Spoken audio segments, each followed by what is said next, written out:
Village of Lake Barrington. It is Tuesday, November 1st, 2022, and it is 7:09 p.m., and I will ask the clerk to please call the roll. Sure. President Richardson. Here. Trustee Burke. Here. Trustee Hayes. Here. Trustee Perkins. Trustee Schaller. Here. Trustee Schallmoser. Here. Trustee Van Ryn. Thank you. Thank you. Would you all please rise as you're able and join me in the Pledge of Allegiance? I pledge allegiance to the flag of the United States of America and to the republic for which it stands, one nation, under God, indivisible, with liberty and justice for all. Okey doke. Agenda item 4 this evening is the approval of the minutes from our meeting last month, October 4th, 2022. Thank you. Are there questions or edits on the minutes for the clerk? There being none, then Chair would like a motion to approve the minutes, agenda item 4A, the minutes of the Board of Trustees meeting from October 4, 2022. May I have that motion, please? So moved. Thank you. May I please have a second? Second. By Trustee Burke. Thank you both. Clerk will please call the roll. Trustee Schaller. Yes. Trustee Burke. Yes. Trustee Hayes. Yes. Trustee Schallmoser. Yes. President Richardson. Yes. Agenda item 5, just one item. The administrator and I separately today both went to Prairie Middle School to address 7th graders on local government and government in general. It was great fun. I addressed from 9:20 to about 10:10, and then from 10:20 to about 11:10, and it was delightful. Two classes, or two groups of about 50 7th graders. They asked some very good questions. They're on to us. They know the mess we're leaving their generation. They're on to us. It's so reassuring. These are terrific kids, and the faculty was very gracious. Kimberly Saunders, the executive director of the Barrington Area Council of Governments, is the one who gets credit for arranging it. I promised I behaved, kept the jokes to a moderate amount, not too much, and I was really encouraged. It was akin on a larger scale to what we had done with 7th graders from Lake Barrington last spring. And I don't know, Karen, would you like to add anything about your experience? Sure. My experience was I had the 60 students after lunch, the day after Halloween when they were all sugared up. So Kimberly apologized for that. But no, they were great students. They asked a lot of interesting questions. And that's what I found the most interesting is what's on their mind and the questions they asked. So that I thought that was very good. It was very worthwhile. Thank you. Thank you. I hadn't been in a middle school in a long time. You know, you've still got a little one, so that's not an unfamiliar experience. But I look around the rest of this dais, and you and Lisa are the only one with school-age children sitting up here. So it was great fun, and I think the thing that I noticed is the commitment to security of the school site. Respect what District 220 is doing to secure those schools, and the graciousness of the faculty hosts was exceptional. We got a nice plug, and Teresa isn't here to hear it, but I'll make sure I tell her. When I talked about branding and an oasis of gracious countryside living, got a nice plug for the water tower and for the new brand with the new Lake Barrington with the daffodil, and it just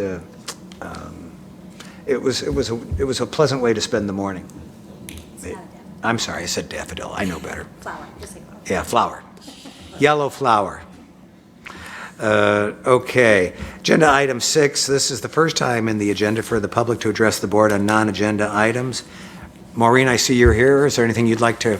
Yes.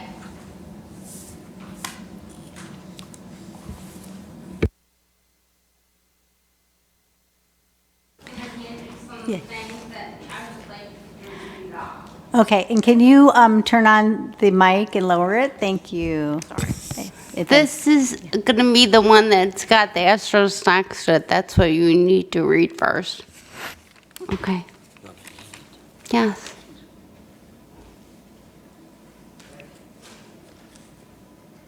The one that's highlighted with the yellow Astros next to it.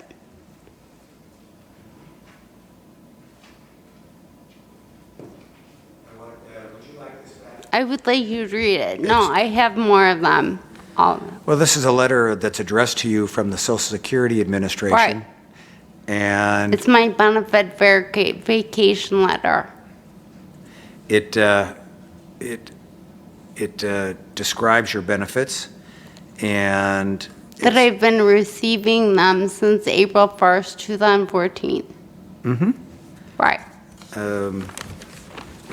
Here, take this.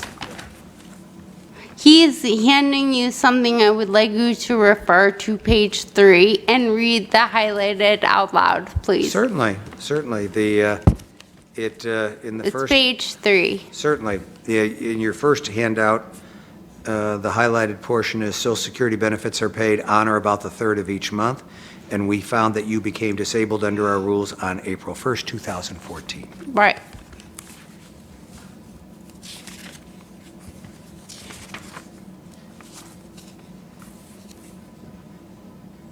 Just read that out loud, Certainly. please.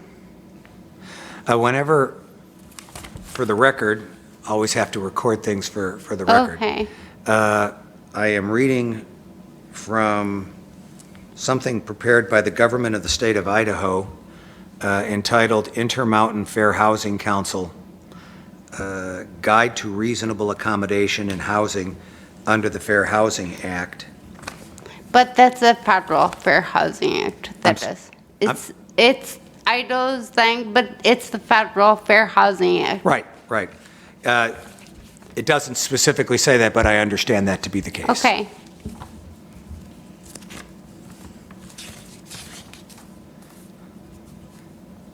Whenever a person submits a request that a rule, policy, practice, or service be changed or modified in some way in order to afford a person with a disability an equal opportunity to use and enjoy a dwelling, such a request is a reasonable accommodation request.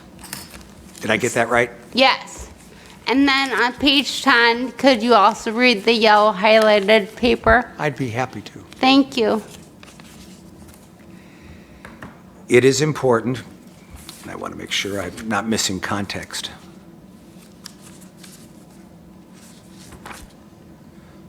Forgive me, I'm acting like a lawyer here. but Okay. I don't like to sign checks I haven't looked at, and I don't like to sign contracts I haven't read. So the document as a whole is about requesting a reasonable accommodation. That's the Right. purpose of the document overall. Right. It's broken into a series of sections. The introductory section is number 1, and it defines a reasonable accommodation in housing, and it includes that paragraph which I just read that you had highlighted on Right. page 3. Paragraph 2, which we're not discussing necessarily, is who can request a reasonable accommodation. A disabled person. Number 3, how do I request a reasonable accommodation in housing? What if, question 4, or paragraph 4, or section 4, what if I do not need an accommodation in a rule, a policy, a practice, or a service, but instead I need a physical modification to the property because of my disability? Then there is a portion, consideration of a reasonable accommodation request. So this is a different section of the document. Right. Paragraph or section 1 is who must grant reasonable accommodation requests. 2, what process must be used in considering a reasonable accommodation. 3, what types of reasonable accommodations can be requested. There are a number of examples, illustrations. But it specifically says those are examples, but are not limited to. No, that's right.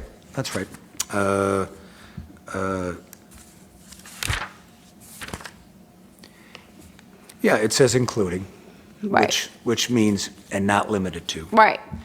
It is important to understand, I'm quoting from the document on page 10, for purposes of the record, https://ifhc.idaho.org/resources/guide to reasonable accommodation and housing under the Fair Housing Act/.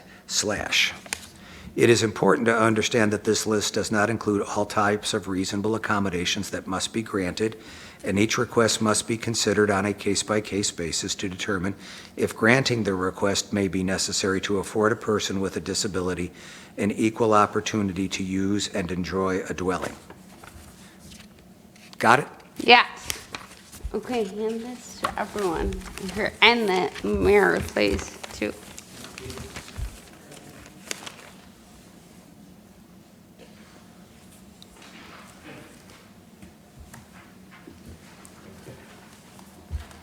Do you want this back, ma'am? No, it's okay. Thank you. Thanks anyway. We'll make a copy and then mail you the originals Okay. back. Oh, good. Trust me, they'll get me a copy, no problem. We'll share it, that's fine. Thank you. Can you read that out loud, please? Maureen, it isn't often people ask for the sound of my voice. I know what. So I'm always You're better flattered. at talking publicly than I am, so. It's, I don't have any useful skills, so this is, I guess, what it's come to be.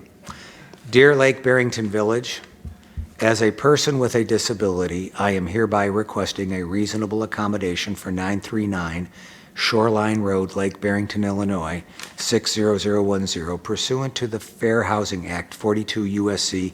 Section 3604, which requires housing providers to make reasonable accommodations in rules, policies, practices, or services when such accommodations may be necessary to afford such person equal opportunity to use and enjoy a dwelling.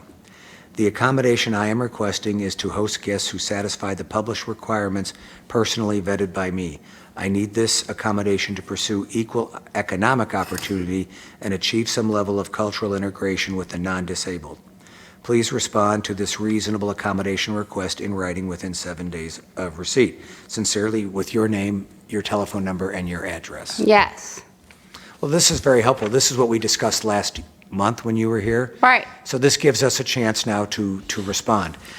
Let me ask you, have you talked to the Lake Barrington Shores HOA, because they have rules themselves? Yes, I did send them a letter that would respond to this whole thing early on, because I really believed that I wanted them to know what I was doing before I even did that, so it was in July sometime. And I let them know, and that was it.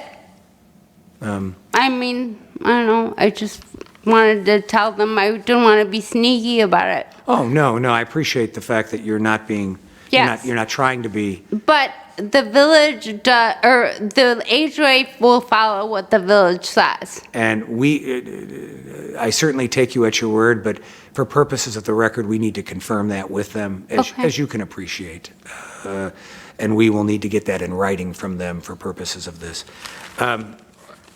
Mr. I would Bateman? also point out that Jim, microphone. that any decision to waive any ordinance of the village has to be a board decision, Right, I and understand. that won't be made in 7 days.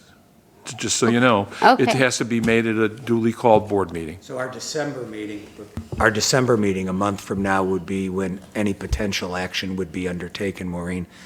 I spent some time, the letter that Karen sent you following your visit here, we worked I on. have it here. Yes, she and I worked on this, and I had a long talk with Aunt Simonian at Cuba Township. Right, she and my friend. Yeah, and we've also, I reached out to Catholic Charities, and I've talked to our county board member, because we wanted to give as much directional assistance as we could provide on this.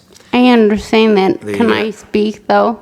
Oh, yes, of course All you may. these things that Karen Lang sent me, I've already done. So what will happen if I am not able to, well, I will be doing this anyway, but without the reasonable accommodation blessing that you will give me, it basically would be you'd rather have me live off the backs of your taxpayer dollars instead of providing for myself. And what I will say is, I know what it is like to live in your lives because I was that way before. But you don't know what it's like to live in my world at all. So, and I hope you never do. But, you know, I want to be as independent as possible. And to not have to depend on something else that is taking care of me is the way I want to be. Well, on a personal basis, I commend you for your integrity. And you know what? If you had, any of you guys had your own child, adult child, in the same position, you would want them to be everything they could be given their circumstances. Yep. I think probably the greatest love on this earth is the love of a parent for a child. Yes. And your point is not lost on us, Maureen. We will, now that you've provided us this in writing and Mr. Bateman's clarification, we will try to give you a sense of this. Here's what we're wrestling with, because it's not a question of our compassion for your circumstance. Someone was murdered after a house party in a short-term rental.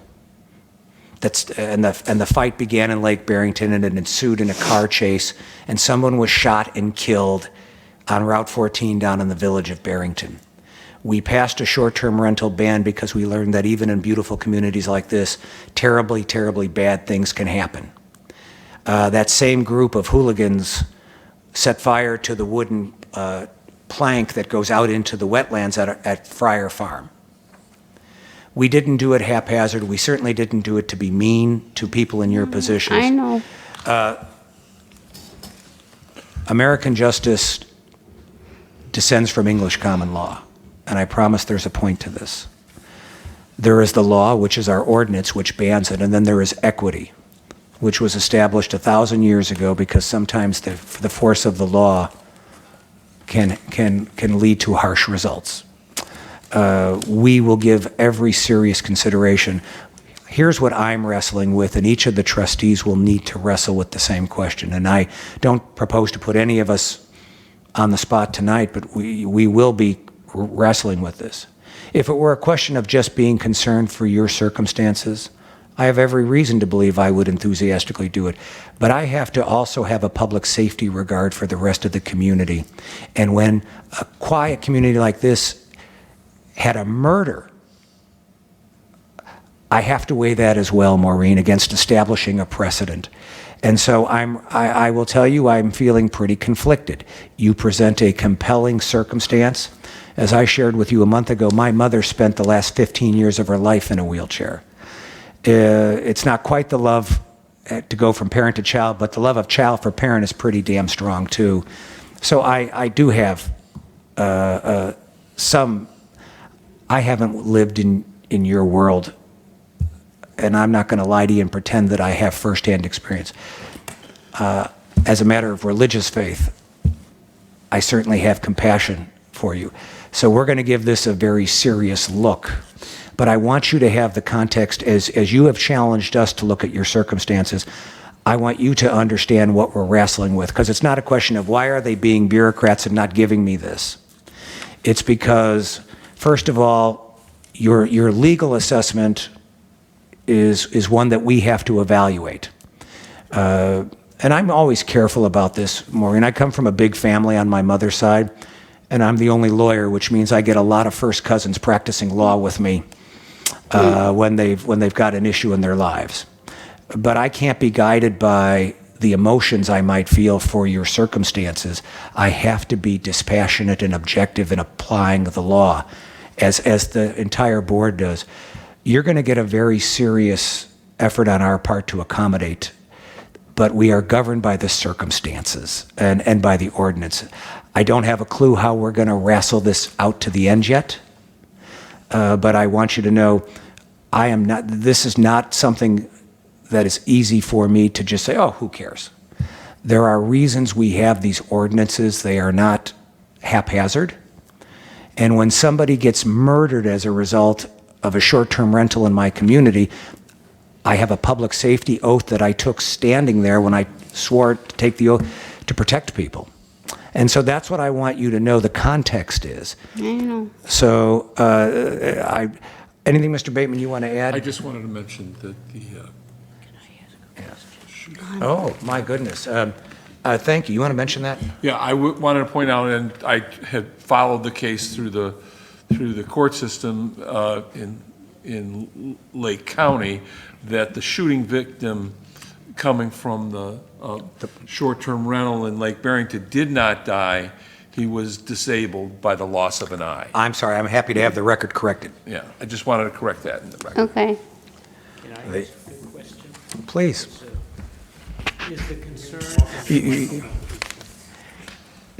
Is the concern that the individual she may be renting her Hosting. or hosting in her home, that person may be No. someone who would commit a crime? No, thank you for the question. I'll speak for myself and not for my colleagues because we need to consider this collectively. And there's a process because Mr. Bateman, as our counsel, kind of leads these efforts for us. No, it's that we make a very reasonable decision where Maureen's concerned, and someone uses that precedent to expand the exception a little bigger and a little bigger. The hardest part of government when you write and then enforce regulations is the slippery slope. And we are always mindful of that. When public health and safety are at issue, as it was in the matter that led to this ordinance, I am very mindful. It's not that she's going to present a problem. Although I am curious, Maureen, why wouldn't you look for a long-term tenant? Because I want to be able to, I used to hairstylist. Right. So to have somebody that is a permanent fixture in my house, who knows who they are? How would I meet them? Yep. But it goes with learning about people's stories and finding out what is going on with them and what they're doing. I like that part of being able to do that. If I have just one person, then it will be the same thing all the time. Okay, so if I hear you correctly, that was very helpful to me. Yeah. If I hear you correctly, and I certainly saw my mom struggle with this, although she had a big family, is isolation is a big challenge. Yeah, they don't drive. Right, and she couldn't either. And my father had dementia, so he couldn't drive. And so it was, those were some difficult years in our family. And it was when we first moved to Lake Barrington 25 years ago. So that explains to me why short-term rentals, you get to meet more people. Is that a fair statement on my? Yes, Okay. and it will also be an example of what I was like before. I mean, it's not like the hour only when you're doing someone's hair, but it's different people and hearing what they are doing in their world. It's like living vicariously Absolutely. through someone else's life. Absolutely. I've spent a lot of time over at Lake Barrington Woods on 14, the senior retirement center. My dad and my aunt both lived there through their dementia years, but I still drop in because I got to know this. My dad was there 16 years. At the end, he couldn't speak. The last 2 years were hard. But you realize the isolation, and you do live vicariously. Right. I'm privileged still to enjoy good health, but I live vicariously through my children now. Me too. And so your sentiments are meaningful. Your written request is reasonable in terms of how you've presented it. It gives us something to respond to. So I'm glad you took the month to put this to writing. We now can do it. Mr. Bateman's point, just to be sure we communicate it correctly, is the board can only offer assistance in public session once a month like this. So the earliest would be at our December meeting, and then we will use the time between now and then to evaluate this. So I have a question. Why did I get this letter then? Well, I need to own that. I actually was going to sign it, send it to you, because I wanted you to know that while we were awaiting this letter from you, that I heard your story. And I didn't know anything about your circumstances, so I thought if I were in need, or my mom was, or my sister was, what would I want to do in the meantime? And that's tell you all the resources I could identify that could be of help to you. That was a signal intended, and I was traveling, so she signed the letter, otherwise I'd have signed it, is you were heard. We did hear you. And since we couldn't respond to you until you provided us with this, I wanted you to know, I mean, I called Catholic Charities, I called our county board member, she did some calls, I called Aunt Simonian. I wanted to see what we could do, even if we couldn't provide any immediate assistance to you, at least I could pull together information that would benefit you. That was to tell you that you were being heard, and that's why it was sent. Okay, thank you. Yeah. Maureen, the hardest part of this job is these tough calls like this, because we have an oath that we have to honor, and we have to worry about to your uncle, the notion of a slippery slope, because I'm not worried about what you're going to do. I'm worried about somebody arguing, well, you gave her an exception, how about me? I'm sorry, I didn't, well, I'm going to say I didn't Speak. interrupt you, but I No, did. no, that's okay. Just for Microphone. Just for clarification, the concern is introducing people into the community for short-term stays who may not, they may cause problems? Well, a lot of communities have around them. I'm just I trying to Yeah. relate back to the, speak loud. I can relate, I was just relating back to your example of the murder that occurred. Yeah, the Yeah, injury, I- my mistake, the gunshot wound. Or the, I'm Yeah. sorry, the gunshot Yeah. wound and the person recovered, yes. And that's what drove me to say is a concern that, say, expanding this and having more individuals bring in individuals for short-term rentals like that may introduce an element into Barrington that No, there's a concern about. do you want to I comment first? understand what you're saying, because that's how the law is. If they find something that is like similar, they will bring it up in court and say, "Oh, this happened before," and so that is why So that's what sets the precedent. You're saying. So I know what you mean by that. The only thing I was going to say, if that is a concern, then why couldn't you just ignore what I'm doing and not worry about it, what I'm doing, and I'll just do it anyway. That wouldn't really be fair to everybody else. Can I ask you, ma'am, you're advertising 4 days ago on the Nextdoor app for a personal assistant. Right. Is that the person you want to host? No, the lady that is my personal assistant now, she and I are, we work through some things, but I've had her for about a year, and I think maybe our personalities don't match very well. And so I'm looking for someone else that could fill their shoes, and then hopefully she'll be able to do some extra things that I would pay her for if I could. But that is independent Sure. of her request. Certainly. Right, that certainly. is independent of my request. My father had a caregiver for many years, and I certainly understand the need and the role that they provide. Now, to your question or your point, this is primarily we have there are two housing stocks in Lake Barrington. There is the gated community of condominiums, upscale LBS, and then there are neighborhoods of single-family homes. And so when you look online about places to live in suburban Chicago, we seek tranquility. Our residents, both in LBS and in the single-family neighborhoods, come here. Our vision statement for the village is an oasis of gracious countryside living. We live in angry, loud, disruptive times, and so we seek to have a very tranquil environment. Assuring a longer 10-year stay is consistent with that in a way that short-term rentals is not.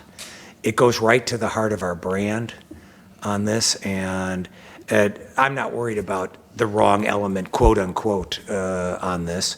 It's just, it was a clarion call to align the ordinances with our brand and our vision statement. And, you know, in talking to residents, they're pretty consistent on this. They come up Route 59 from 22 or even past Miller Road, or they come up Kelsey Road from 14 on a Friday afternoon, especially in the summer, and they feel like they're going on vacation. You know, especially for those who work downtown or in dense areas like Schaumburg, that has a lot of density.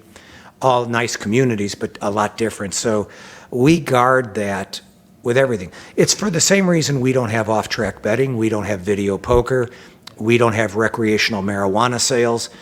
We seek an oasis of gracious countryside living, and so it's another alignment in that regard. Personally, I very much appreciate that. I do You too. succeeded The, wonderfully over the years. That is one of the reasons why I live there, because it's safe yep, and quiet and beautiful on the outside, and I can see God's creation everywhere. yep.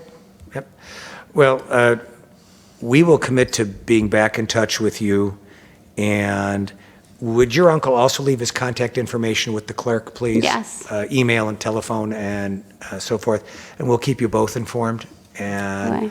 on this. So we will be working on this.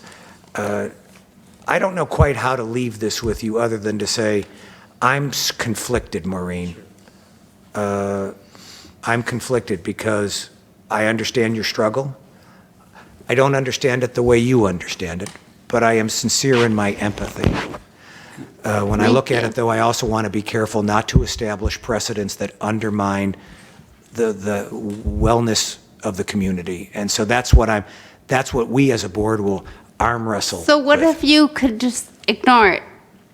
And I could just go about my thing? I don't understand why Maureen, that couldn't be a Yeah, thing. it's hard to ask the people who write and enforce the laws to ignore the laws that they write and enforce. But this is different because yeah. I'm a disabled person, and I mean, I it's a appreciate case the by case. hypothetical. I learned, I'm a good enough lawyer to, I learned I don't answer hypotheticals, so.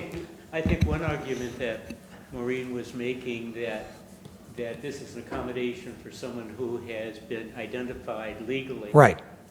Right. And therefore, the It's- precedent becomes very, very limiting to find somebody else in her condition.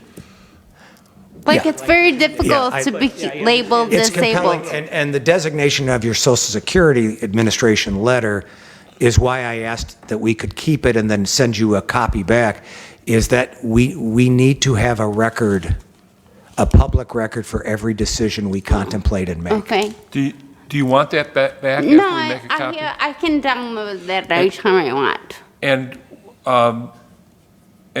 someone asked that you wanted to rent to people. Is that not true? You I corrected. don't want to rent. No, I want to host. It's different than, it's not a lease, it's not a rent. It's someone coming and staying with me for a couple days in my guest bedroom. And like I said, I vet them very specifically. I won't host anyone that is a man or two men. Right. It's only a woman, a couple, and hopefully they will understand it's not a couple guys, but you know, I couldn't address that because specifically in my house rules it says that, or a woman with a child. That's So it. you don't intend to charge them for rent? No, I do. I have to, because you So know. it is renting then? Who would come if it would, like, think about the kind of people that would come if I said, no, you don't pay me anything. Yeah. I would get No, hooligans. No, Maureen, I think what Mr. Bateman's asking is, as a matter of the law looking at it, there's no difference between a rental and a hosting. Because they're both money for a service rendered. You know, there's not, my grandfather was a barber for 72 years. And his daughter, my aunt, was a hairstylist. Lived up in Fox Lake. And she did that for many, many years. And one of the ways it was fun to roll that grenade into the middle of Thanksgiving dinner was to ask Grandpa, was he a hairstylist, or Aunt Charlotte, whether she was a barber. Now, did they both cut hair as part of what? Yeah, absolutely. And I have his 1909 barber's license when he immigrated from England and became an American citizen and got his first. I have it framed and matted in my home. And so hosting and renting are like hairstyling and barbering. They have common overlap. I recognize the difference, but for purposes of the law, Mr. Bateman's point is both require the payment of funds for the service. So, correct, Mr. Bateman, I get your point?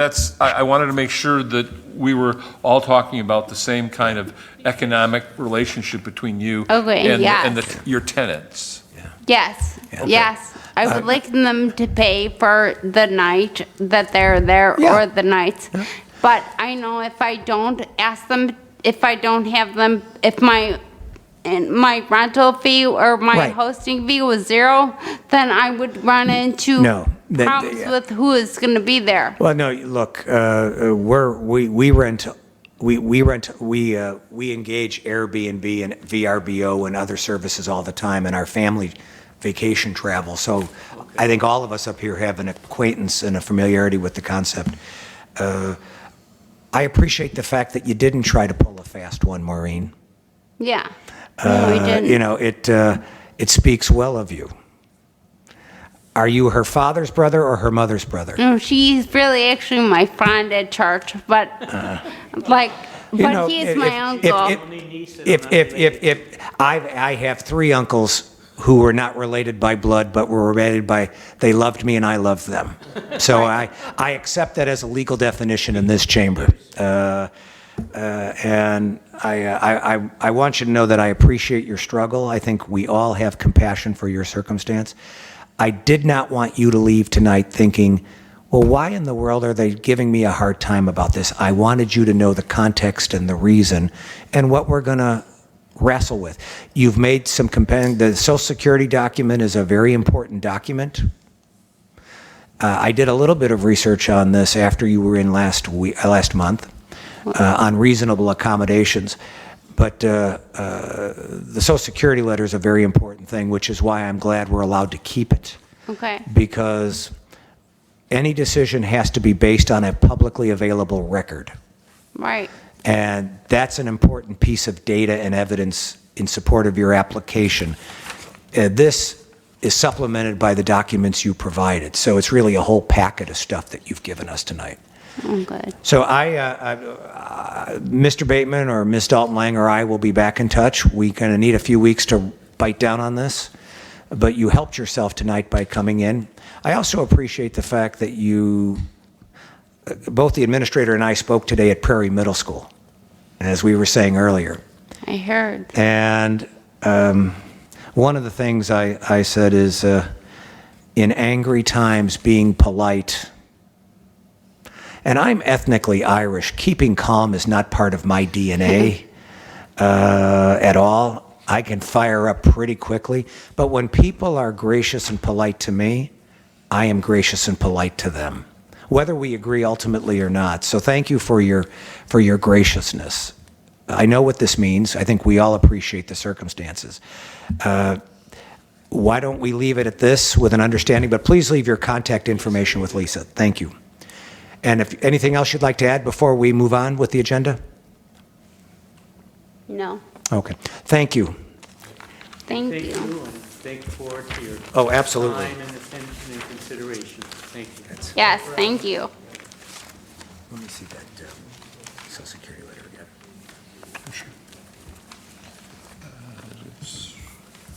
Thank you. Okay, great. Would you scan a copy of that for me tomorrow morning? Send it to me. Sure. Okay, thank you. Okay, agenda item 7 is the treasurer's report. Mrs. Hirsch, if you would, please.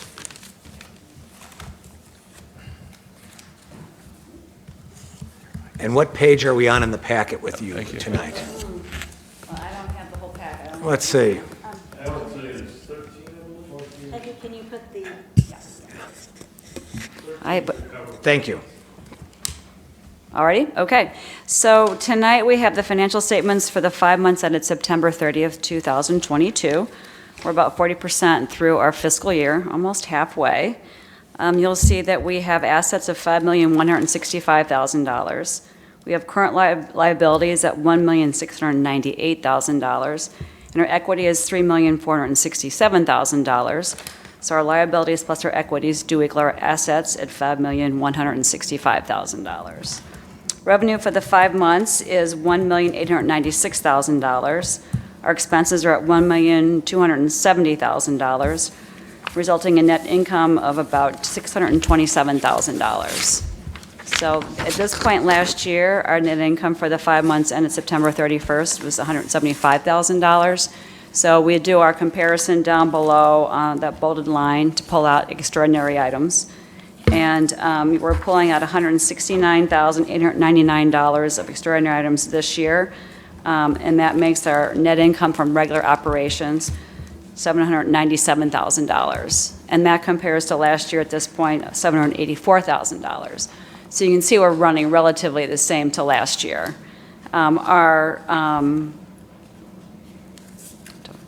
Distracted there. I was going to mention that this month, there's actually of that $170,000, $143,219 was recorded this month.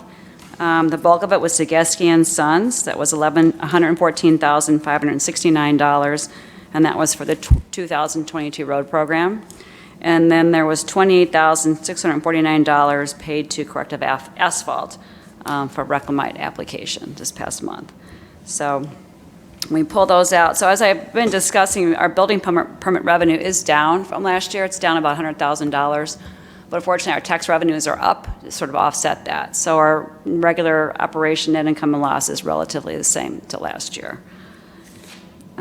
We did receive our second and final installment of the ARPA funds. You'll see a large jump in cash. We received $331,230 mid-month. So that is the last of the installments we've received. And that is budgeted to be spent this year. So I'm sure Karen's licking her chops. Okay, so we can flip forward then to page 10 and 11, and that is our budget to actual report for the general fund. And you can see our revenues are 47% actual to budget, so trending pretty much right on budget. And then on page 11, our expenses are at 31% actual to budget, so running a little bit below budget. We do have a number of large revenue and expense items to be recorded towards the end of the year. So those will catch up to us, but everything's really performing as expected at this point. Nothing really to point out. But happy to answer any questions if there are questions on the general fund. Okay, well, I'll move to page 12 then. That's the motor fuel tax fund. You can see we have assets in there of $107,456. We did receive the last of our 6 installments of the Rebuild Illinois funds, and that was this month as well. That was $54,623. So that's been received. This fund is budgeted to spend the bulk of its balance this year. You can see on page 13, our expenses are at $729,756. We have about $40,000 more to be recorded in that fund towards the road project, and then we'll be done in that fund this year. And we'll build that up over the next couple of years before that's spent again. And then on page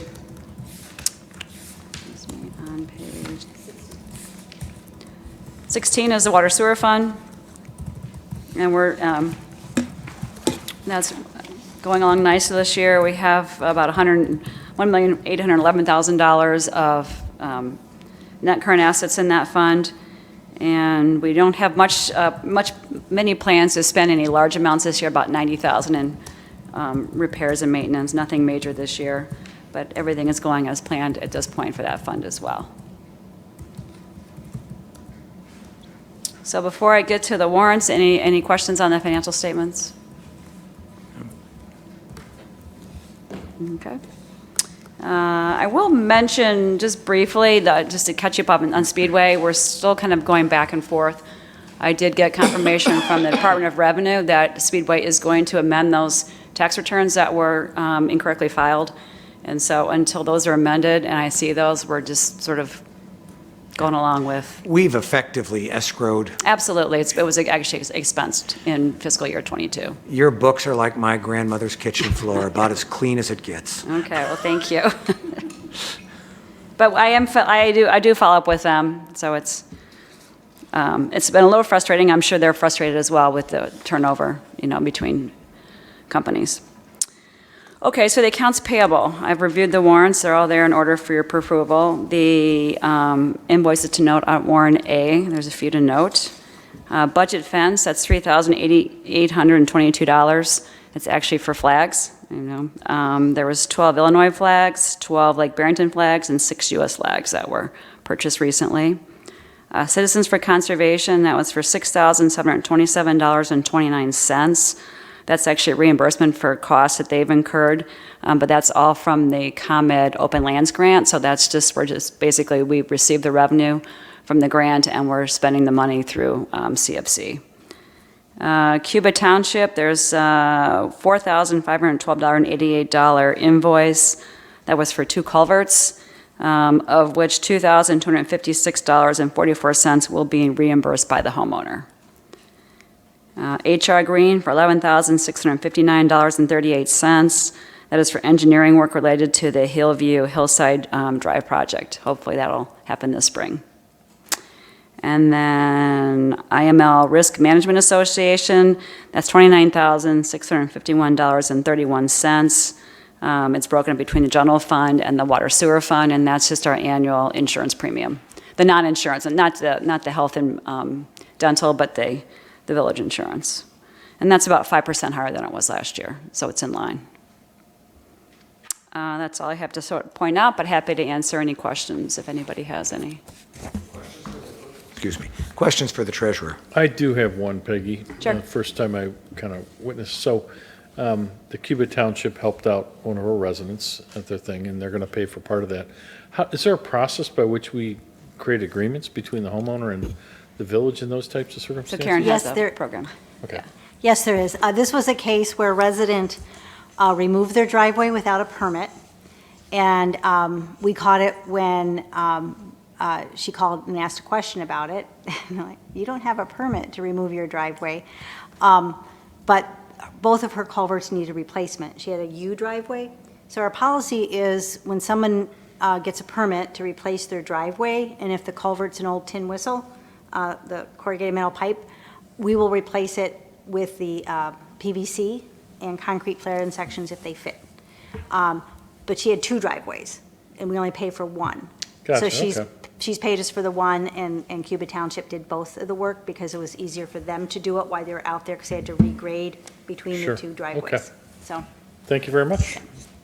and there is a recorded agreement that they have to sign. I hold it, it's ready to get recorded, and if they don't proceed or don't pay us, then we file it at the county. So, you're welcome. Anything else? Further questions for the treasurer? Do you want me to call the question, Peggy, on the warrants now or after we do the tax levy? Unfortunately, I don't have a agenda in front of me. Is it all together? Let's do it all together. Okay, Okay, then we'll wait. absolutely. So is it right next? The tax levy is next? Yep. Okay.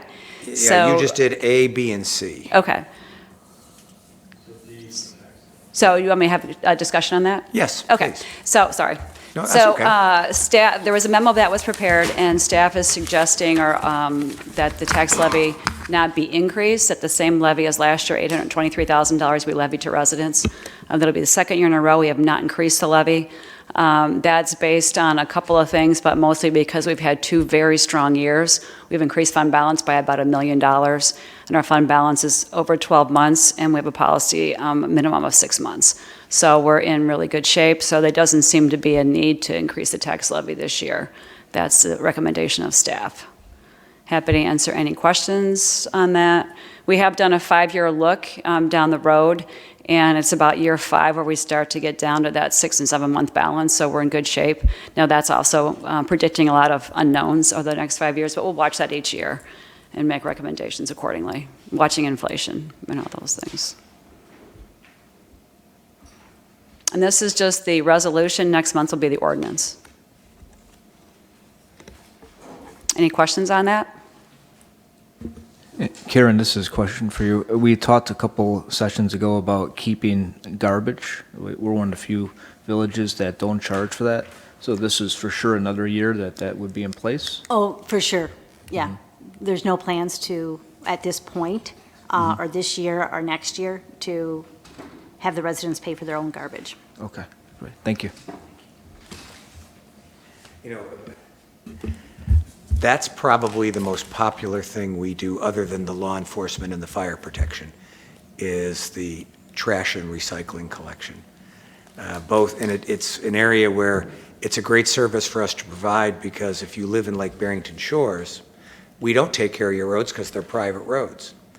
But if you look at the portion of a residential tax bill from an LBS unit that goes to the village, it's less than the money that they would have to spend to buy their own garbage and recycling collection. So it's a great deal for our LBS residents, which I like because we don't take care of them on the roads because they're private roads. So it's a nice way to true up, as we were using the expression earlier on this. And, you know, you bond with these vendors. My wife and Susie see each other all the time, and they chase the guy down the street when he forgets something, and when I'm traveling, he will bring the trash cans up because he knows Lynn has a heart condition. That's nice. Yeah. He doesn't want her to lug him up, you know, up the driveway. So it's a very popular service. I think it's something we should prioritize keeping. I'm done. Okay. Any questions for the administrator?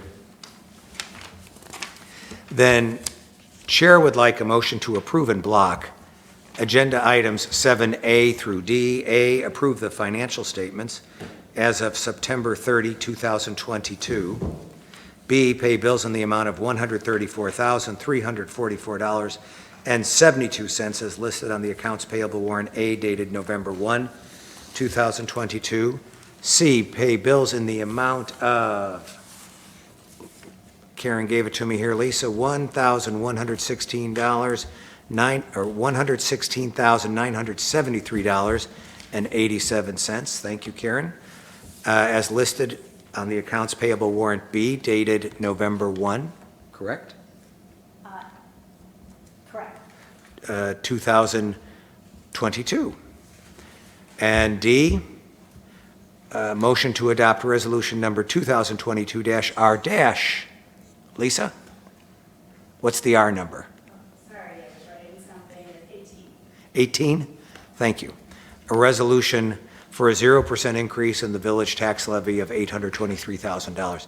May I have a motion to approve in block? So moved? By Trustee Hayes, thank you. May I please have a second?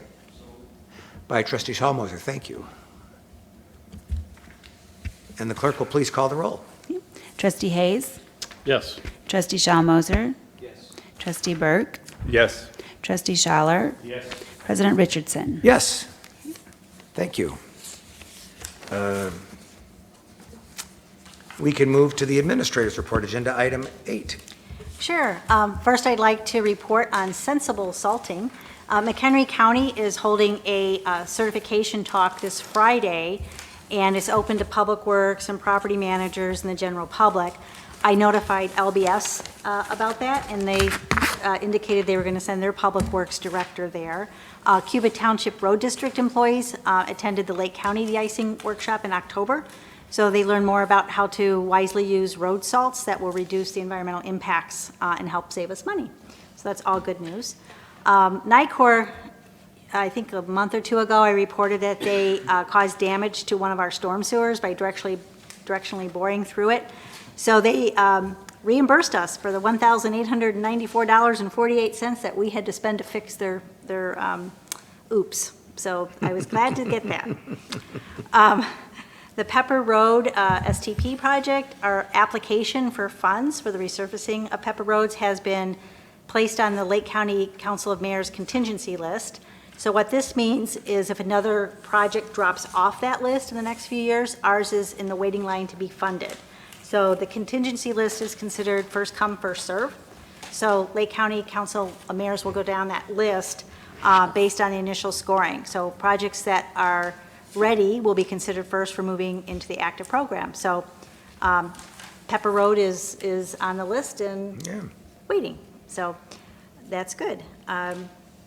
And last week, I attended a Zoom presentation by Lake County Emergency Management Agency on the first 30 days of response and recovery efforts in Highland Park. The presentation stressed the importance of having long-term relationships with partners and an emergency operations plan, which you'll be hearing more next month from Trustee Schaller about. So that's it. Questions for the administrator on her report? Thank you. Agenda item 9, the clerk's report. Just want to let everyone know that early voting will continue here at Village Hall through Sunday, November 6th. And those hours on Sunday are 9 a.m. to 4 p.m. And on November 8th, Election Day, voting hours will be 6 a.m. to 7 p.m. Does anyone have any questions about early voting? What's the results been so far? Pretty busy? Oh, yeah. They have been, just a constant flow of people seem to be coming through. I asked, when I voted on Monday, last week, they said it was very heavy. But I hear that from other mayors in other states, too. High-stakes election. Further questions for the clerk on her report? If not, we'll move to this report of the standing committees. Trustee Van Ryn is not here. Does the administrator have anything on branding and comms in her absence? Other than we submitted to her the schedule for the winter newsletter. So the articles are due next week, Lisa? So we're working on getting those all done, so.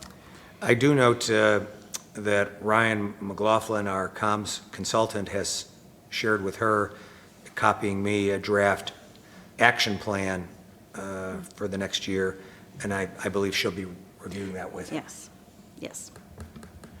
Okay, 10B, Economic Development, Trustee Burke. Thank you, President Richardson. Two things. First, just wanted to let the board know that there have been an ongoing series of meetings between a prospective buyer of the Kelsey Roadhouse. It's public knowledge that the Roadhouse is up for sale, and a person who would like to keep the Kelsey Roadhouse restaurant concept intact and expand that somewhat, and make it and in some ways maybe expand the appeal and the venue as a family-friendly outdoor place. There's been a number of meetings with staff and myself simply as it's raising a lot of questions as it relates to ordinances and liquor licenses and all the things that go with it. And so first and foremost, I just want to thank Karen and Mr. Bateman and Julia and those who have participated in these conversations. And the feedback from the prospective buyer has been positive, and that we've made ourselves available to him and in doing our very best to answer as many questions, because this is the due diligence portion. So Right. obviously the person is not contractually bound until all these complicated issues are worked out and knows that this thing can be economically viable. So it's our job in the customer service business to do all we can, not to convince this buyer that it's the right thing to do, but to be as transparent about what's necessary in terms of satisfying the village, from the village perspective, what is needed in terms of ADA compliance and liquor licensing and fire protection, so on and so forth. So it's a complicated thing, particularly when you're talking about an older structure and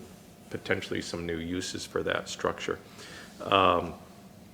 It's coming along, and I met privately with this person at Pepper Park Coffee, because that we always meet at one of our great local establishments. And he was actually tickled by that because he had recommended the Barrington Starbucks, and I said, not a chance in hell. we were going to Pepper Park Coffee. And he said, hey, I like that, he says. So anyhow, he will, if all goes well, he intends to be here introducing himself to the board next month with some conceptual plans to gauge the board's reaction. So what that essentially means is we've given him lots to contemplate, things that need to be addressed or things of concern that he needs to come back, and there will be some potential changes, say, to some of our ordinances, whether that's liquor licensing or other things that would require board approval. So we don't think it's extensive enough to go in front of the plan committee. I think that just adds a layer of complexity that doesn't need to be there. We could always reassign it back if we think that's the case, if we think it's too complex for the board to rule on. But again, trying to be transparent and also trying to be efficient, both with our time and his time. He's invited next month to present his conceptual plan. And at that point in time, there will be nothing binding that's required. I think at this point, the individual will just be taking the pulse or the temperature of the board in terms of how keen they are potentially to make any amendments to existing ordinance or policies that might be required to support his business. So look for that next month. Hopefully we'll get that on the agenda. It's likely that there'll be one more meeting before that so that Karen and I can kind of see what he wants to present and provide him some feedback on that before he presents it to the board. So stay tuned. Questions about that? Is he local? Or is he from out of state? Nope, he's local, in-state, not Lake Barrington, but in the northwest suburbs. Okay, so he kind of knows the He turf. knows the turf, yep. He I knows. like the notion of the family-friendly. Lynn and I have started ordering a lot of takeout from Kelsey Roadhouse. Food is excellent. The food is consistently first-rate. But I could see why in the summer, if you had young kids and they can run around on the grass and stuff outside, I like the family-friendly. It certainly comports with our brand.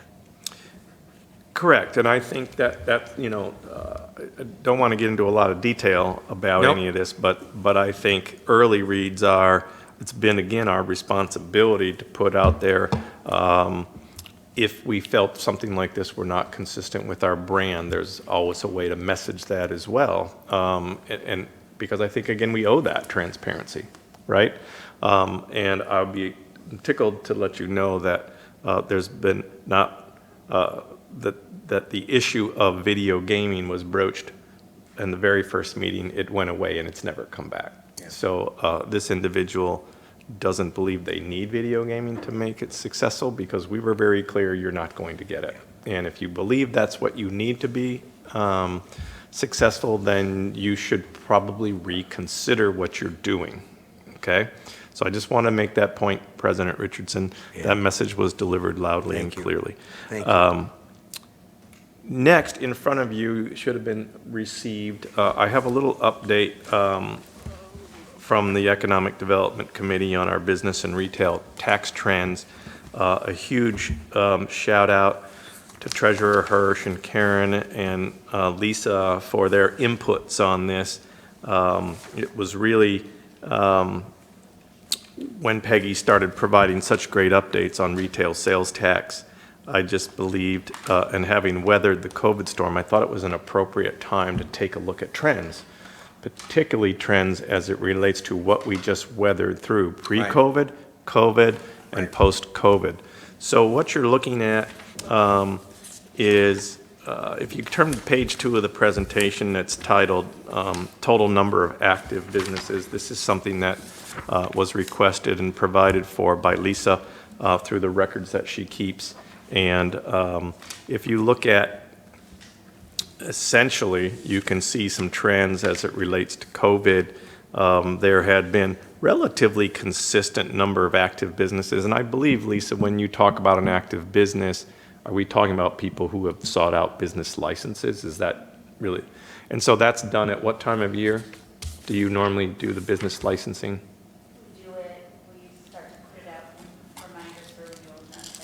And it's due by? Right. So what this does is when we say 2022, because we have that number, because we've already done the licensing, right? So that's why we can say the number of active businesses. It doesn't mean they're active right now, but it just means as of the licensing program. So that, I just wanted to make that clarification. So thank you for that. So it's been relatively consistent in the around the 200, 205, and then you see 2020, 2021 is the direct result of the impact that COVID had on the number of businesses seeking business licenses. And but the more important thing is, and that shouldn't surprise anyone, but the more important thing is that as of 2022, we've clawed back most of that, and that's what we're going to continue to watch. So that's good news. One other comment about that is, of all those businesses, there were no restaurants that went out of business as a result of COVID, and as you know, we are completely sensitive to that. And those are the establishments that we awarded some grant money to help them weather the storm. Right. Interestingly enough, a lot of that's very visible, whether you go to Zaza's and see outdoor dining. When I was at Pepper Park, I noticed their point of purchase, it's called Toast, and that's what they bought. And that's a whole way of communicating, capturing phone numbers and emails of your customer, managing the reward programs, and all of that was manual in the past. So evidence of what we've done in helping these is out there, and evidence that they all weathered, and I'll talk a little bit more about that in a minute. But so that's total active businesses, and hopefully we'll continue to see that recover and rebound from the dip from COVID. On the next page, you see retail sales tax history by year. 2022 green is estimated just based upon, I think it was 7 or 8 months so far, 9 months so far. And what you can see again is kind of telling in that you see, we see a dip that comes in the midst of with a bit of lag of COVID implications, et cetera, between 2019, 2020. And then you see quite an outstanding recovery and then some. And I just want to point out in years 2021 and 2022, you're not only, I probably should have done a little stacked bar with this one, Peggy, back from my engineering days, stacked bar, which would have showed the impact that we have from online retail revenue. Recall, we talked about the evolution of that when we started seeing retail revenue come to life. Yeah. I have it. I actually have it. In fact, what were you going to say, Karen? I was going to say also the local, That's not in here. oh, you did not include the local sales tax? Because that was July 1st, 2020, so to keep apples to apples, this does not include the home tax. Okay, great. So if you look at 2021 and 2022 estimated, 2021 says 520,000, of which 96 of that is online. So if you back that out, it's 423. Just these are rough numbers, right? So 423 still shows growth, meaning we see that we went in a little valley for COVID, but we've come out the other side. Even if you net out subtract the online and look at all other apples being equal, we've still come back all the way plus some, okay? And then if you look at where we're projecting, the 575, there's 127 of online retail tax revenue, so that's growing, becomes 448. So it really goes from 413 to 353 to 423 to 448, so we have steady growth climbing back out of COVID. That's really the message. So I just wanted you all to see that. And that's a good sign. And then the last one's a little bit of an eye chart. We're not going to get into the details. It's labeled confidential. We're not allowed to talk about individual businesses when it comes to retail sales tax. What this chart does is it groups by different grouping. And so what you can do is begin to see what impact business categories have on our village, right? Whether that be gas or whether that be food and liquor or whatever that might be. You have things like construction, wholesale pet, healthcare, auto sales, manufacturing. So it's just a nice way of not only of seeing, and they're in order of size, but also year by year, you can see how those categories have done. Now, I pulled out I pulled out and just looked at the restaurant side of it, and that's relatively, that's in pretty good shape. Of course, it took the dip in COVID time, but it's come back to pre-COVID periods. So just as pulling out one business, the restaurant business, we kept all of them, and they're all achieving revenue at least as high, if not higher, than pre-COVID periods of time. So they're doing quite well and quite healthy. That's all I'm going to say about that. If anybody has questions, I'm happy to answer them. Questions for Trustee Burke? Thank you. Because we're not allowed to talk about it, I'm not going to say anything. First time for everything. It's a theme. It just keeps coming up over and over. It's a world gone mad. It's a world gone mad.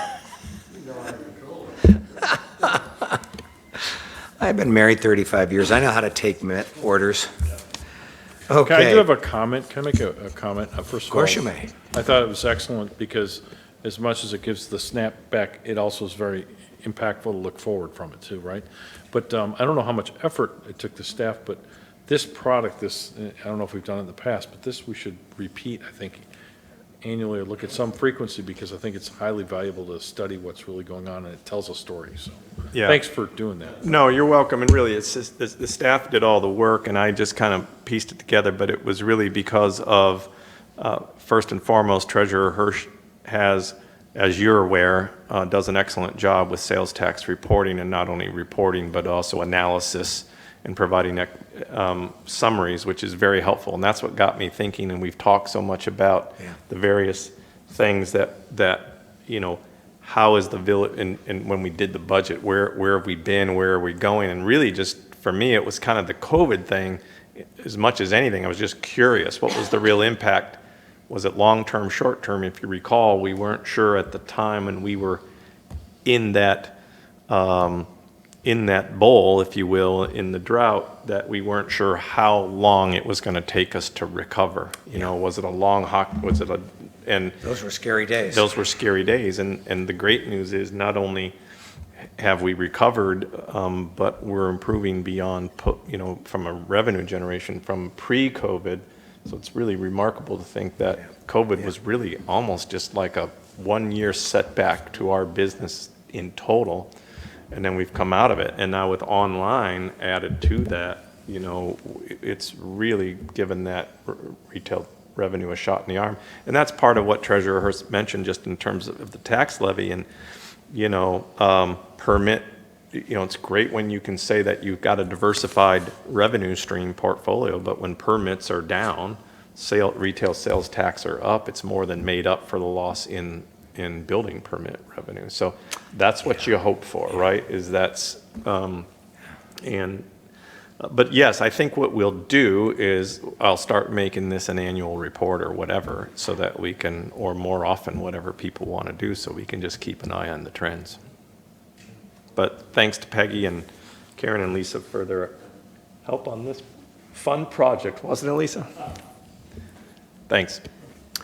10C, External Relations, 2 items. We mentioned it in executive, but Karen and I both appeared at Prairie Middle School today and spoke to a large number of 7th graders. We did it in 2 separate, sessions. I did mine in the morning, she did in the afternoon, but we had some wonderful questions, very insightful, very bright young children, and I apologize for the mess that our generation is leaving their generation, so my conscience was discharged properly. And got a lot of questions about how we make decisions. And we had spoken to a group of Lake Barrington residents who are 7th graders about 8 months ago, so I used the same presentation, and I really appreciated the hospitality that they gave us. So the other thing, though, and I mentioned that in my president's remarks, is I got an update on our efforts to examine the possibility of federal funding for a study related to the Flint Creek, Flint Lake ecosystem. And just today I got a letter from Senator Durbin, a copy of a letter he sent to the Assistant Secretary of the Army and to the Chief of Engineers at the U.S. Army Corps in Washington, voicing strong support for our request for funding. This is a very big deal because he's the number 2 guy in the U.S. Senate. He's an Appropriations Committee member. This is stuff that Trustee Hayes really understands from his prior life. And that also means that we have a Senate appropriator and now a House appropriator with Congressman Quigley, both pressing the core on this. Jim Crum, our representative out there, was very encouraged by this development. Senator Durbin's staff has promised to stay on them about this. Senator Duckworth is on the Armed Services Committee. Also, and her staff has basically said, when you need us, call us. We're sequencing these contacts. And I'm counting on Jim Crum to give us this advice, but I'll send this to everybody. I just got it actually this morning. It was dated yesterday, but I got it this morning. And I didn't get a chance to share it with you, Rich. I apologize before the meeting tonight, but I wanted everybody to see it. And Jim may have sent this to you. Not yet, but it's a big deal to get him to do that. I've got the original PDF, so I'll just ping it out to everybody. But we are specifically targeting funds from the Infrastructure Investment and Jobs Act under the Section 206 authority of the Corps, that a portion of it be set aside to finance this Flint Lake, Flint Creek study. And it is important to acknowledge that there is a large backlog of these kinds of Section 206 authority projects, but he and Congressman Quigley, who will, I don't mean to be political, but it's likely he will be the next congressman from the area that represents Flint Creek, Flint Lake. He's an appropriator in the House, and we've had continually good dialogue with his staff. His legislative director and Mary Ellen were in a crib together in daycare at the Methodist Church on Capitol Hill when his mom and my wife sang in the choir of the Methodist Church in Congress. So I've known this young man a long time, and his parents are wonderful. They have a mixed marriage, too. His father and I worked for Republicans, and his mom and Lynn worked for Democrats. So this was good news, and I was very encouraged by this. Senator Durbin and I have known each other, and we're talking about sales tax for online sales. That got done because of Dick Durbin. He and I have known each other 35 years. We have plenty to disagree about, but because of him, we don't have smokers on airplanes. He was the one who really led the charge to ban cigarette smoking on airplanes. He did the Internet Sales Tax Fairness Act that took care of this. It's a big chunk of our revenue, given our community's demographics, and now he's helping us with this. So I have to say, I don't have to agree with everything to deeply appreciate his work in some areas that really benefit our community, and I want to be clear about that. I've invited the staff, because they weren't able to come out for the field trip that we did with the other staffers, to come out any time, and certainly if the senators out here in the suburbs, the welcome mat is out for them. So that's my report. We'll go to 10D, Finance, HR, and Administration. Trustee Hayes. I would tell you, that is a big deal. He wrote you that letter. Yeah. I mean, I had full charge of the Illinois National Guard, and I had all kinds of wants and needs, and I knew his staff very well. He was in charge of defense appropriations. Yeah, so that's right. If you couldn't have a better ally in your state with your National Guard, and I asked for many letters, and I got very, very few, because you have to select, and he was, I would say, fair in his trying to represent the United States as much as he was the state. But to get that, I think that's a big deal, just knowing the past. So Thank you. I'm appreciative that he was supportive of this. I really am. So. It's true that in Congress, Lynn and I have talked about it a lot, and you guys know that our daughter Mary Ellen works there. You can tell a lot about a member by their staff. I guess you can tell a lot about us as parents by our children. And his first chief of staff, David Poisson, when he was just a member of the House, elected in 1982, and then Eddie Grelegs, who followed David and was in the job until a disability similar to Maureen's caused her retirement. I mean, I was friends with those guys for 35 years, and Lake Barrington got lucky. I had that relationship, but the real luck was I was seated next to him on a United Airlines flight back from National to Chicago, and he made the mistake of saying, "How are things in Lake Barrington?" And I said, "Well, glad you asked." He's a very gracious man, and I've spent a little bit of time with his wife and him, Loretta, over the years. And again, you don't have to agree on everything, but He went out of his way to make his staff available, and Greg Bales, the staffer, has been very, very attentive, and I'll communicate that to his present chief of staff, who followed Eddie Greelakes, Pat Suiters, who's also been a good friend. So thank you for the comment. Yeah, that's great. My wife says, well, even a blind squirrel, Kevin, can find a nut once in a while. So.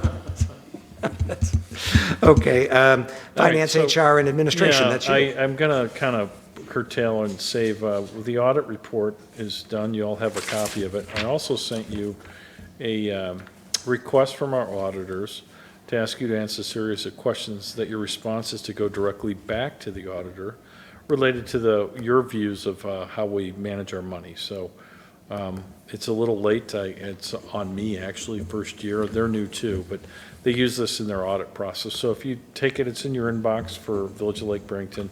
And when you get to it, answer the questions if you choose to and send it back to the email that's in the instructions to you. I'd appreciate it. We'll talk a little bit on the human resources side related to Karen's search for Karen's future replacement. So we'll save that for the new business when we get there. And that's really all I have to report today. Okay, terrific, thank you. Questions for Trustee Hayes? If not, 10E, roads and infrastructure, Trustee Schallmoser. Thank you, President. On October 12th, I spent a lot of time with Karen, 3 hours actually, looking at all the roads. We started our day off as well at Pepper Park Coffee. I see a good trend here. So it was so helpful for me as a new trustee to really, I think we went over every street, and I learned so much about paving and quality of roads and different types of cracks and everything I need to know. We looked at Featherling Park, that's going to be repaved. Karen had reached out to Cuba Township that offered quite a significant discount to a independent contractor, would charge $50,000. Cuba came back with a quote of only $28,000. So quite a significant savings. There's a series of pillars outside the entrance. That's something to be looked at if we want to refurbish those, knock them down. Not too sure what we ultimately want to do with that. To be determined. November 9th, I'll be attending the Hillview Drive at Marty McLaughlin's office, so I'll be there 4:30. And I will be the follow-up to the middle school on November 14th. So there's Kimberly Saunders asked me to come out, so you introduced what you do, and now I will be peppered with questions why we do it. So I'm really looking forward to that. I'm sure it'll be equally a great experience. So that's all I have to update with. Thank you. Touring the village with Karen is always instructive. You learn a lot. I'm not surprised that you had that same, Andy's done it, I did it, and there's a lot of learning. I'm bemused with her delusion that we're going to let her retire. I think that's adorable. You can take it up with Art. Oh, well, I appreciate the report. Other questions for Trustee Schallmoser? I would just like to add a thank you to Representative McLaughlin, because for the Hillview Hillside Public Information Meeting we're going to host for all the business owners there for the upcoming road work, he offered the use of his space, so that way they didn't have to drive all the way to Village Hall. That's why we're having it from 4:30 to 7:30, because most of the businesses close at 5 or 6, so they can just walk there if they want. Oh, great. So, yeah. When is that meeting?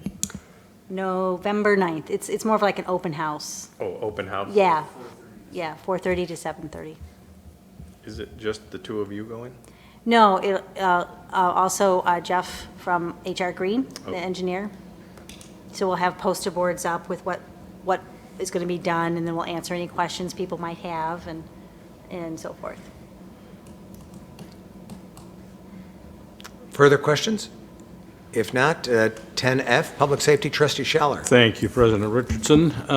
As Administrator Dalton Lang had indicated, she's done most of the heavy lifting on the Emergency Operations Plan, which is a major revision from what we've had in the past due to some direction from Lake County. But she and the village attorney, Mr. Bateman, have done an awful lot of work to go through it item by item, piece by piece, and put together a document that you will see next month as we prepare or attempt to prepare ourselves for some emergency operation that'll take place in the future that we have been fortunate enough not to have experienced since I have lived in the area. But that said, tomorrow could be different, and so it's best that we have that in place. But I thank you very much, because as I said, you've done an awful lot of work with that.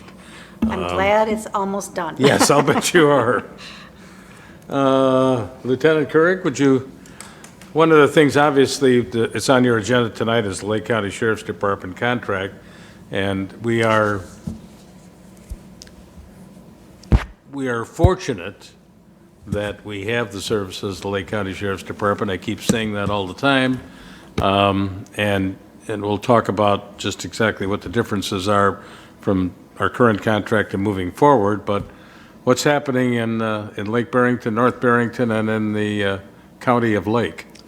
Good evening, thanks. Not so much focused in any area in particular, but we are seeing a rise in ruse burglaries. The sheriff's office just put out a press release, reference that. So just be cautious when you're answering the door and who it is, and also be aware that your neighbors could be a victim of this as well. So keep an eye out in your neighborhoods for these people that try to take advantage of people out there, your neighbors, and in your community. So just keep an eye out for that. How does that work? I mean, what's the...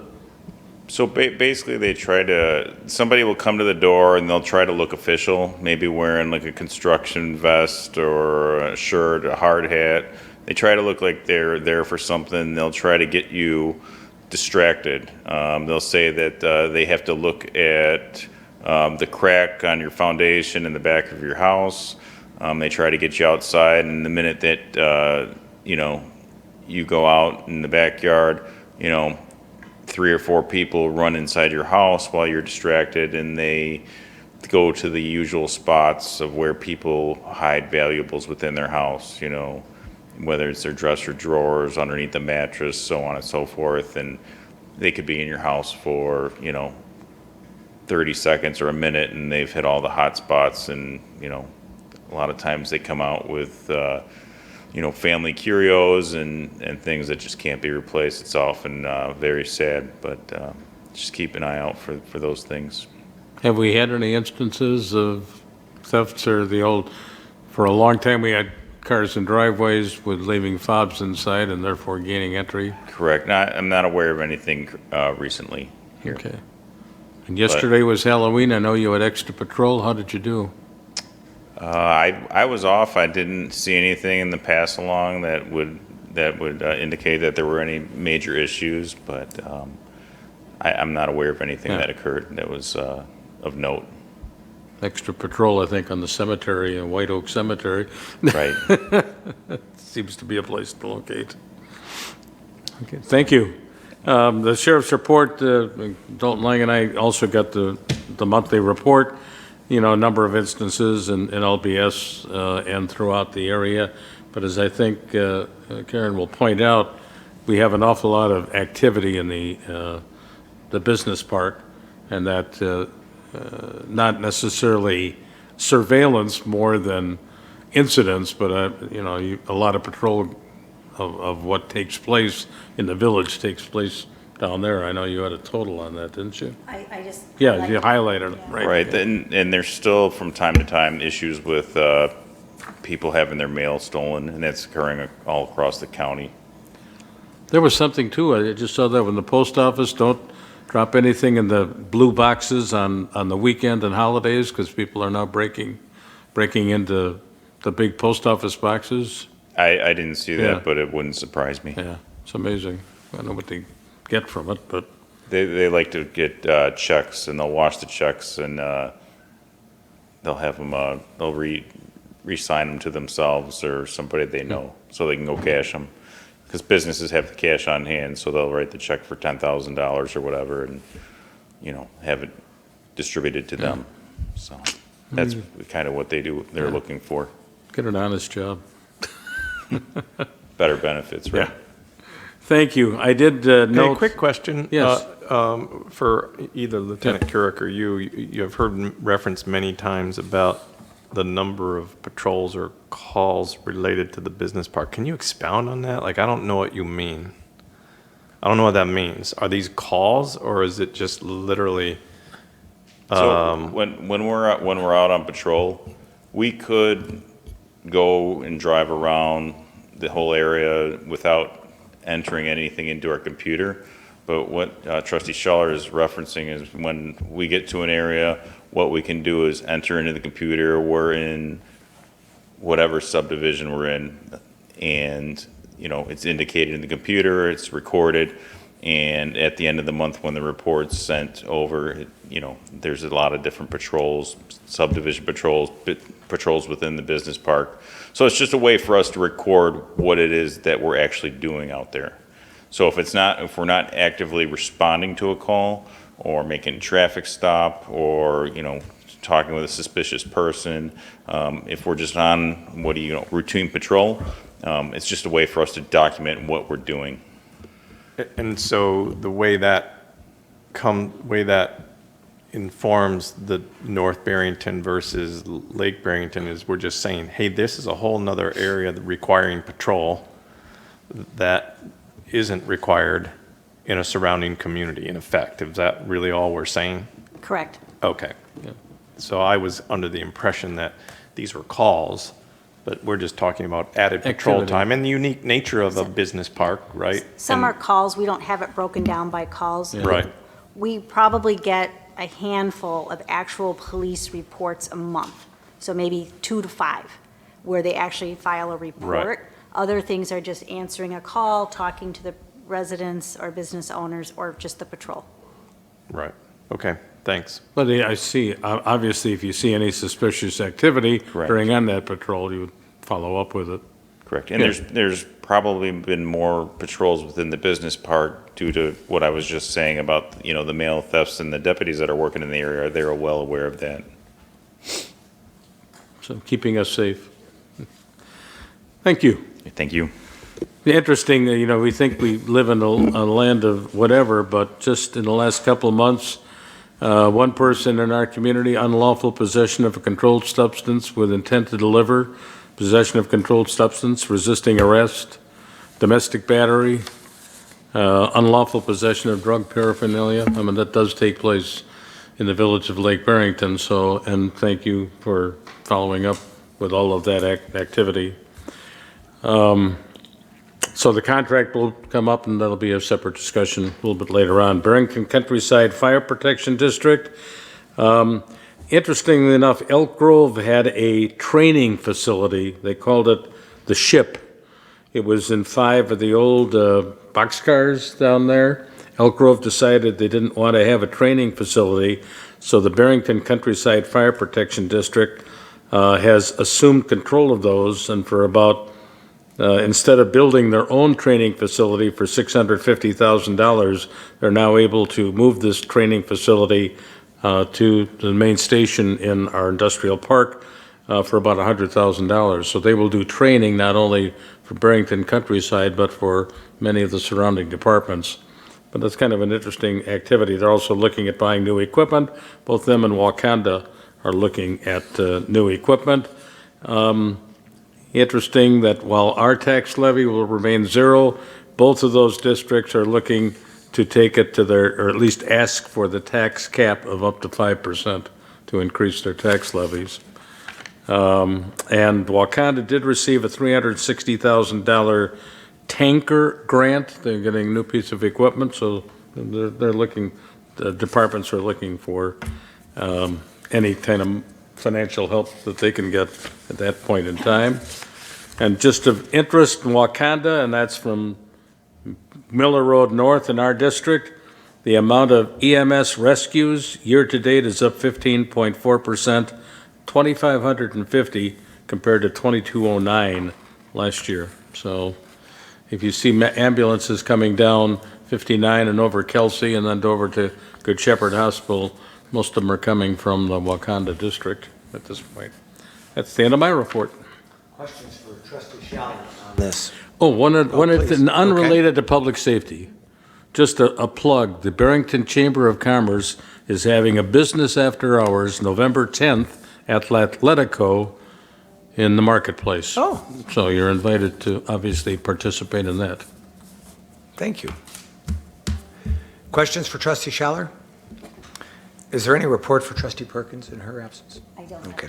I have one, Oh, because please. if she was here, she'd talk Veterans Day. Okay. So Veterans Day at Lake Barrington Shores, we have an event being planned. We'll have to probably pass the exact time. I think it's 10 o'clock, if I'm not mistaken, but, or 11 o'clock. 11 o'clock. 11 o'clock, but Brigadier General Jim Silvesi is going to come and speak. Interesting guy, and so it'll be interesting for all. He started out as an Army officer, medevac pilot, and then he jumped over the Air Force later, which is usually the wrong way to go. He did, but very interesting background, and so he'll be the speaker at this year's Veterans Day event. And that's at the lodge? At the lodge. At the lodge. At 11 a.m. 11 a.m. Would you put my name on the list so I can get through the gate? Yeah, we'll make sure you. They'll always have cake. They always have cake for these events. So we'll make sure we get that to Karen. She can get that distributed to everybody who needs to know. Remembrance Day, as they call it in England. Right. Flanders Field. Any further questions on special events open space? The chair is going to apologize, but I'm going to ask for a 5-minute recess. Ally, hit the pause button. I'm be right back, but I just need to take a quick recess. We are back in session. Agenda item 11. There is no old business tonight. 12. There are no progress. there are no ordinances. And agenda item 13, resolutions. A, county sheriff's agreement. I'll start with the administrator, and then she can tag team with Trustee Schaller. Sure. So our intergovernmental agreement with the Lake County Sheriff Department is up for renewal at the end of this year. And this year there were some changes to previous years. Lake Barrington will pay 68% of the total contract rather than 57.5%. As you know, we share with North Barrington. And as we discussed, that's because of a little bit of a imbalance in the number of calls from each community, and we looked at the last 3 years' worth of calls, just total number of calls, and it came out to be about right on target there, so that's a fair number. There's also going to be accounting for an extra day in leap years and holidays, and that pays at a higher rate. So all in all, with everything else, our costs will go up 24.5% starting in January over this year's cost. So we talked about this extensively in the committee of the whole. So that's about it, unless somebody has a specific question. Trustee Schaller, anything you'd like to add? I did want to, Oh, I'm sorry, I forgot, I did want to add North Barrington approved this at their board meeting last month. Oh, thank you. Yeah. That's a material fact. Yeah. No, Ahmed, I've been, as you hear monthly, I'm a strong advocate of this arrangement. I think the alternatives of trying to field our own police department or combining with someone like Tower Lakes is nothing compared to what we get from the Lake County Sheriff's Department. The resources, when the needs arrive, they have the resources to certainly take care of anything, including, we talk about the emergency operations. Obviously, yes, the county gets involved in that and they have responsibility to respond, but it's much better to have a dedicated arrangement rather than rely on squads that might be in the district should we not have that arrangement. It's a little bit unfortunate that it's going to increase as much as it is, but I think we were able to salvage our agreement with North Barrington because at one time they were almost contemplating not renewing at all, which would have meant had we wanted to continue, our part of it would be even more expensive. So at least for the time being, they are part of it, and I strongly advocate, obviously, moving forward with it, and would appreciate your support as well. But I think Administrator Dalton Lang, too, I mean, she, again, like with the EOP, done a lot of the heavy lifting in getting us to this point. And I was in a couple of meetings with the department, but really as far as the additional negotiation and working, you've done that and I appreciate it. Thank you. You're welcome. I have a question. Please. In the box down in the right-hand corner of the doc, when it talks about budgeted item and says budget amount, Yeah, I so, can't reconcile your numbers. okay, so what it is. What page is that, it's- Andy? It's page, 90-something? Oh, all I know is it's page 2 of the memo. Okay, Yeah. oh, I'm looking at the GovHR Yeah. memo. I'm sorry, I yeah. got that wrong. So I'll go what back. that is, it was the distinction between FY '23 remaining. So the $205,230 is what the budgeted amount is for January 1st to May 1st for the sheriff's contract. Got it. That was the budget amount. What the actual cost will be with the increase is going to be $238,913 for that, that remaining portion of FY '23. So that's not the total cost. I was trying to give you a distinction of Understood. how it's going up. So was the assumption going into the budgeted amount that there was going to be some kind of increase? Yeah, we thought there was going to be an increase, and we included that in the What did we budgeted throw amount. in? 2.5, 3, 5? I can't remember. Yeah. Because I was trying to reconcile, because in reality, It's more. I think you might have budgeted, you We- might have budgeted a higher increase. In other words, you got 2.5, you may have thought it was going to be more than that, but then you didn't anticipate The difference in the the split. difference in the Right. split. Is that a fair assessment? That's a fair assessment. Okay. Because some of that might actually be offset, meaning, say you thought it was a 5% effective increase, All right. It's. would have been yeah. X, but it was only 2.5, but then we're picking up a larger share. Yeah. Okay, great, thanks. You're welcome.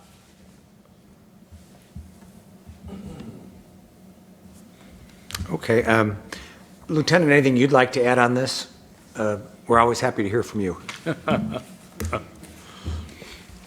No, I really don't have anything to add. If anybody had any questions, I haven't seen the proposed contract, That's so fine. I couldn't really comment on that, but Trustee Schaller and the administrator are very diligent in these matters, and North Barrington passed it, and I'm really glad you mentioned that North Barrington did that. That's, because John, you're right, I was worried that we were going to be on our own. Yeah, right. So, if there are no further questions, then Chair would like a motion to approve or adopt resolution number 2022-R-19. Thank you, Lisa. Approving an intergovernmental agreement for contract police service by and among the Village of Lake Barrington and the Village of North Barrington, the County of Lake, and the Lake County Sheriff. May I have that motion, So please? moved. By Trustee Schaller. Thank you. May I please have a second? Second. By Trustee Schallmoser. Thank you. Clerk will please call the roll. Sure. Trustee Schaller? Yes. Trustee Schallmoser? Yes. Trustee Burke? Yes. Trustee Hayes? Yes. President Richardson? Yes, wonderful. Thank you. Agenda item 14, new business. A, GovHR professional services contract. Yield to the administrator. Sure. It doesn't seem possible, but I am going to be retiring in 6 months. And the contract with GovHR is for them to perform the professional services related to recruitment and interviewing, the brochure, everything for the next village administrator. Questions? I know we discussed this in the committee of the whole, but are there any questions at this time for the administrator? Trustee Hayes, anything you'd like to add as chair of the committee? No, I think we laid it out, that we have a little bit of work to do collectively as we get ready for this, but no. Great, thank you. Then Chair would like a motion to approve an agreement with GovHR in an amount not to exceed $23,500 and authorize the village administrator to execute the necessary documents. May I have the motion, So please? moved. By Trustee Burke, seconded by Trustee Hayes. Thank you both, gentlemen. Clerk will please call the roll. Trustee Burke? Yes. Trustee Hayes? Yes. Trustee Schaller? Yes. Trustee Schallmoser? Yes. President Richardson? Yes, thank you. This agenda item 15, this is the second opportunity in the agenda for the public to address the board. There is no one here seeking recognition. There is no need for a closed session or other, so Chair would like a motion to adjourn. So moved. By Schaller, may I please have a second? Second. By Hayes. Thank you both. All those in favor? Opposed? We are adjourned.